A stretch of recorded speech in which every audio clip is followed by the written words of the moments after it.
What's up, world? It's your girl, Cheryl the Pearl, back with another video for the Real Housewives of Potomac, Season 10, Episode 7. And the name of this episode is Guess Who's Back? Everything I say is alleged and strictly my opinion. So if you can get with this, then I can get with that. Okay? So the episode starts off with Kiana K at her spa. She's getting a salmon sperm facial. Is that the only sperm facial you'll be getting, girl? But anyway, nothing to see there. Then we go over to Angel. She's talking to her husband, and she speaks about the Colorado home again, saying it was featured in some type of beautiful homes magazine out that way. And telling her husband, proposing that maybe they can get a 2 million to 2.5 million fixer upper in Potomac and make that work, make it look like Colorado, you know. So, okay, girl, far cry from 7 that you was talking in them first episodes, but okay, go off. I see you, Angel. Yeah, so then we go to Tia. Tia is sitting at a table with her daughters, gets a FaceTime call from her mother. I don't know if her mother is in the United States. You know, they royalty, honey. They're royalty, coming to America. Okay? They got their own money. No, I'm just kidding. I don't know. But, you know, you can see the resemblance between her mother and her daughters. Somewhere up in their nose and eyes. We could pick them out. Like all of them belong together. But pretty women, But it's just, I'm just stating the fact. Resemblance. So, yeah. Cute little thing. The mother says she's sending Tia a surprise. The older daughter is like, I want a surprise, She's always talking about you. So, you know, nothing really to see there. So, the next scene, Ashley is at Monique's house. Woo! Finally, Monique, episode 7, girl, you came back. Hey, girl. So, she knocked on the door. She let her in. Ashley got a little vase of flowers. Beautiful. Monique looked good. She got the dreads, natural dreads. She's still slim goody. Skin look bomb diggity do dot doop. And yeah, she looking good. So I'm gonna just go through this real quick. So of course Ashley asks her if she dating anybody, she getting some, what it up, girl, legs to the moon, what was the D? And she ain't doing nothing. Ain't nothing going on. That's what she said. I guess it would be like ask the oh, let me stop. Everything I say is alleged and strictly my opinion, but I was gonna say ask the trainer, is he dating anybody? But girl, no, that's all news. No, no. But anywho, they go sit on the patio, and Ashley in her confessional makes it known that her and Karen forgave Monique for the fight with Candace or whatever. Anybody could pop off, but Monique's let it be known that she didn't know she was dealing with childhood trauma. Shit, we all are. I still want that ass from 5th grade from Cindy McKenzie, girl. It's on site. No, I'm just playing, but yeah, I mean we all are. But Candace got that mouth, and sometimes when a person mouth so slick, you don't have no words for them, you can't keep up with their words. Then the next thing to do is the pop, pop, pop, and that's what happened. Giselle know about that Candace mouth. It's hurtful. Shit. And when a person hurts your feelings, then sometimes you ready to hurt them in other places. But yeah, go forget a girl. You know what I'm saying? Forgive her. She ain't mean it. It wasn't her fault. You know, she didn't do it. No, she did it, but whatever. So then we segue into Stacey at some type of photo shoot for her Shio edibles, and she doing a whole photo shoot with the bags and everything. Looking real model-esque. Uh, Shayo is a Nigerian term, meaning be happy and well, or something to that effect. I'm ad-libbing, but girl, it's just giving single black female to me. Why it gotta be so similar to the Nigerians? But she said she did her DNA and she got hella Nigerian blood flowing through the family, and that's what she's standing on. But Stacey, I see you, and I see what you're trying to do. You're trying to make good TV, and yeah, maybe it's working, maybe it ain't. But I got my good eye on your ass. So we got Eddie and Wendy. So she redoing her whole damn house, $100,000 budget on that B. And yeah, she was watching HGTV and got the idea that she wanted all these different replacements. So it looked like, it's wires, she tripping over shit and everything everywhere through the house, plastic down, whatever. They about to do it big. Do it big. Big big. So yeah, yeah, that idea came from HTV is what you're saying, right? Uh, okay. All right. All right. Mm. They also in the garage talking about little t-shirts and stuff he had for Happy Eddie, and how well it's doing, so they can redo the house with all that profit, all those monies. Yeah, but we just gonna keep with that. Wendy mentioned something about, the trip. It was nice. They celebrated her, specifically Giselle, which was her number one priority. But she lets it be known that her real daddy didn't call her or reach out to her on her birthday. But she also lets it known that her mother remarried when she was a kid, and that the stepdaddy was a good runner up, and he was in her life to 29. So I'm just thinking the daddy probably feel like that's your daddy, girl. And then you ain't seen him in 20 years with all that money. You was just in Jamaica, when the rob happened. So you couldn't go over to Nigeria and see Papa?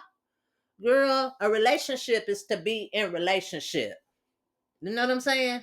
We're in relationship. We talk, whether it's once a month, twice a year, 6 months.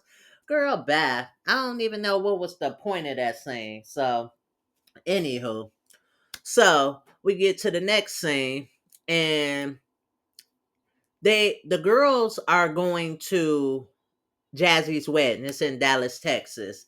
And it was in June. I forget the date, but she had like a little billboard uh with the date for her and her guy, Darius. And I'ma just say she looked beautiful. Her dress was beautiful. Her ring got upgraded. The girl really was doing the damn thing. You know what I'm saying? It was nice. And I don't know if waivers or something wasn't signed, but it really only focused on Wendy, Ashley, and Stacey. They didn't even show who was walking her down the aisle, and they even had the preacher covered. So I guess people like, baby, we here to handle real business. We ain't got time for these malarkey for reality shows.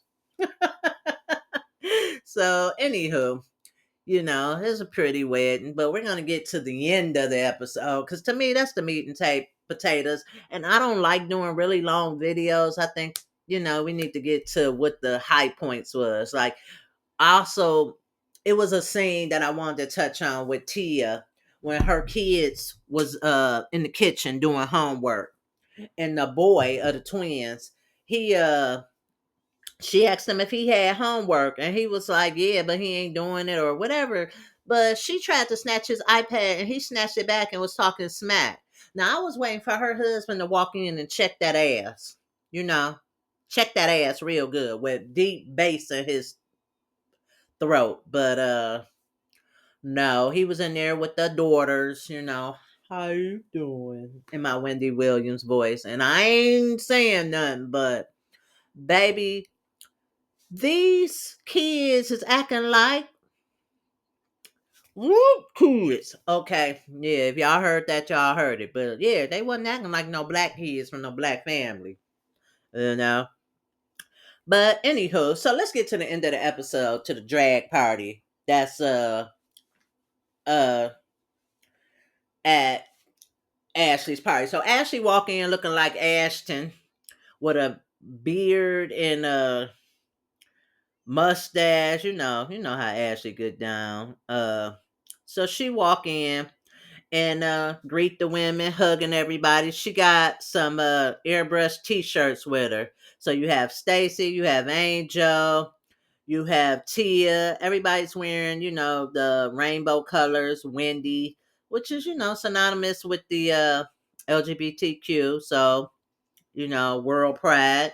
Everybody's coming in correct uniform. It's Happy Pride Day. So when Ashley gets there looking like a little boy with long hair, she has a whole stack of t-shirts. So if you look at Angel, you can look at Angel and see she like what night. I just feel like she on the fence with everybody. So Tia says Ashley looks so good. And I'm worried about that because then you was worried why she ain't pinch you on your butt. But let's get to the t-shirt. So she gives a t-shirt to Angel first. It's called Oliver Tits because Angel, she got them triple Z's. Then, Wendy always talking about them damn degrees. So she gives Wendy one that said degrees, these nuts. So then the next one I didn't understand. She gives Stacey one that says lick her hose, and I don't know, lick maybe licking both hoes. I don't know. But the one she gives Tia is called Proper Puss Popper. So again, Tia is having a good first year. They're not coming for her so hard, like like the newbie Hayes. I guess they saving it for Angel. So the last t-shirt she gives out is to Giselle, and it says serving jizz. And Giselle daughter is there, her oldest daughter, real pretty girl. And they like, oh, her daughter is here. So anyway, the last t-shirt goes to Kiana, and it's the come inject her. Because she has a medical spa and does I'm sorry, a beauty spa, and does again, when they first came out, she was getting a salmon sperm facial. So, and I'm sure she probably does some type of injections, and the beauty business is $1 billion business. So yeah. So um after that, it segued into Slim Goody walking up the street. We already know this about to be Monique coming in. And when she comes in, Giselle looks genuinely surprised, like she ain't know. Like the producers pulled one over on her. And maybe she didn't know. I mean, I don't know how that go when they bring people back or new people. But Monique walks in and Giselle is always with this guy. I don't know if that's her hairstylist or a friend or stylist. I don't think Giselle got a stylist. But Monique kind of bypasses Giselle and hugs the guy. So I guess she knows him. And then starts hugging the other people. And Giselle is just smiling and looking in awe. But guess who else hugged her? Miss Fakeness, Wendy, and do a little ha ha like, hey girl. And when they go to Wendy's confessional, she's like, this is gonna be interesting. Then after that, of course, she hugs Ashley because Ashley is her girl, the one who brought her back on. So Giselle put her grown woman on after the shock wore off and walked up. Hi, Monique. Good to see you, and gives her a hug. I love that. Then she also hugs Giselle's daughter and gets a hug and lets her know she grew up beautifully and how are you. I really love that scene because it don't always have to be that rah-rah with women, specifically black women. So then they go to Giselle's confessional and was like, she had been on my mind, she got divorced and I knew the person she was, like when we met her coming into this group, wasn't genuinely the person uh that she thought she was or whatever, or like basically saying that Monique was putting on the air. And that may be true. It may come out, it may reveal itself, but Monique did also say when Ashley came by the house that she dropped 300 pounds, which was a dig on Chris Samuels. And I just thought that was kind of unfair. I don't know if they beefing or not, but what if he would have been like he dropped 105? I don't know. I mean, she looked like she about 105, 110, she kind of tall. But anyway, so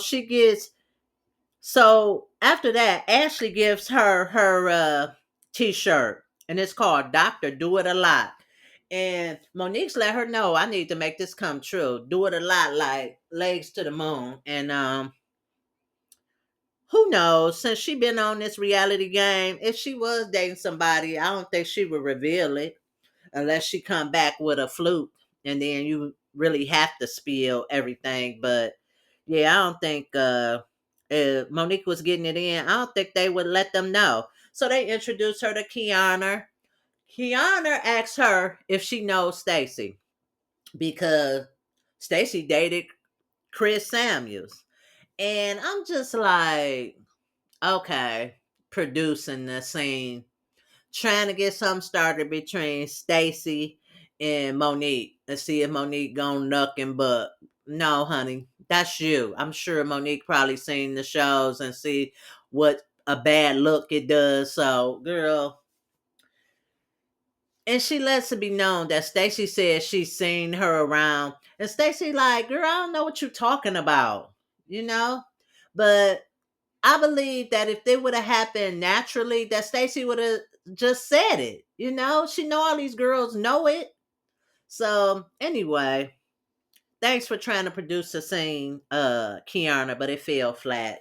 And I guess they'll continue this next week. The Chris of it all. But I don't think Monique care. Monique been divorced a couple of years. They probably both moved on. And if Stacey did it 69, 20 ways to the sun with him, so what is the point? Won't you go get Greg and try to figure out when you gonna get that ring, honey, that you desperately want? Because the screen just screams, I want a ring, I want to be validated, and he screamed like, I got 3 kids and a mortgage. Girl, you ain't nothing but another bill. But anyway, I enjoyed the episode. We'll see how it's gonna go up with Monique in it, because it's been doing good already. And I'm excited. So if you like, comment, and subscribe, I would appreciate it. And y'all have a good day, because I'm out. Bye.